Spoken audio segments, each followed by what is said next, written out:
Hola, comenzamos con la unidad 1, la actividad científica de la materia de física y química de segundo de la ESO. En primer lugar, vamos a tratar de definir qué es la ciencia. De acuerdo con nuestro libro de texto, la ciencia es la actividad que se ocupa de resolver problemas mediante la observación y la lógica. Pero podemos encontrar otras muchas definiciones para ciencia. Por ejemplo, vamos a ver lo que nos dice la Wikipedia.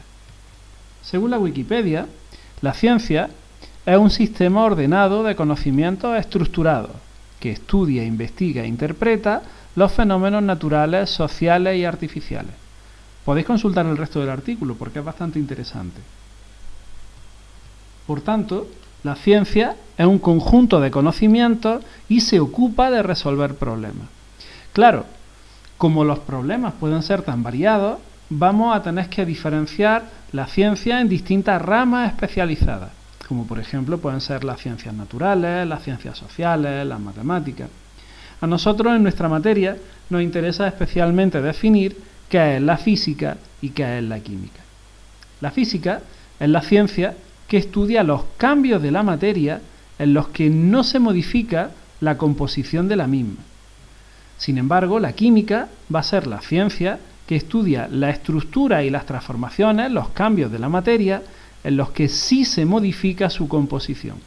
Por tanto, la física estudiará los procesos físicos, aquellos en los que no cambia la composición de las sustancias, mientras que la química estudia los cambios químicos, aquellos en los que sí cambia la composición de las sustancias.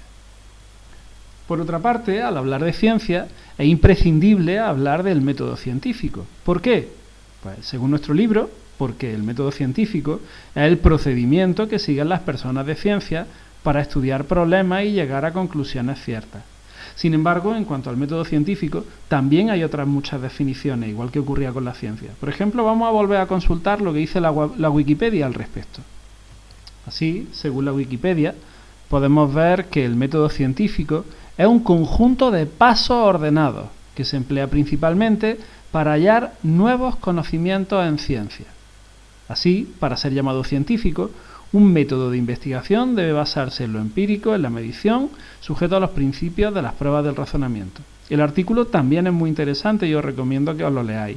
También vais a aprender un poco más sobre esta figura, este señor que aparece aquí, que es René Descartes, que es un filósofo matemático y físico muy importante y una de las figuras más destacadas de la revolución científica. Por tanto, el método científico es el procedimiento que se sigue para construir la ciencia y consta de una serie de etapas entre las que podemos destacar las siguientes. La primera de ellas es la observación, que consiste en observar un fenómeno que nos llame la atención. La segunda etapa es el planteamiento de hipótesis, que consiste en tratar de explicar esos fenómenos que hemos observado. La tercera etapa es la búsqueda de información y es importantísima puesto que no es necesario que pasemos a experimentar directamente. Puede que alguien haya investigado previamente sobre ese fenómeno que nos ha llamado la atención y sobre el que nos hemos planteado la hipótesis y no sea necesario pasar a la siguiente etapa. Si no encontramos información o no hay nadie que haya estudiado este fenómeno, debemos realizar un proceso experimental, debemos diseñar un experimento en el que comprobemos si nuestra hipótesis, que intenta explicar la observación, es cierta o no. Una vez que realicemos el experimento, tendremos una serie de resultados que tenemos que analizar. Estos resultados podrán aparecer recogidos en tablas, quizás tengamos que hacer alguna gráfica. En función del tipo de resultados que tengamos, se trabajarán o se analizarán de una forma o de otra.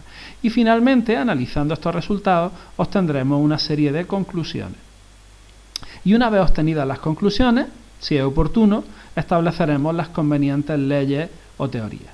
Y finalmente, otra etapa fundamental es la publicación de los resultados, puesto que esto le va a permitir a las personas que se planteen la misma hipótesis sobre los fenómenos observados realizar una búsqueda de información y no tener que repetir todos los procesos experimentales que hemos llevado a cabo, o poder repetirlo si quieren comprobar la veracidad de los resultados y de las conclusiones obtenidas.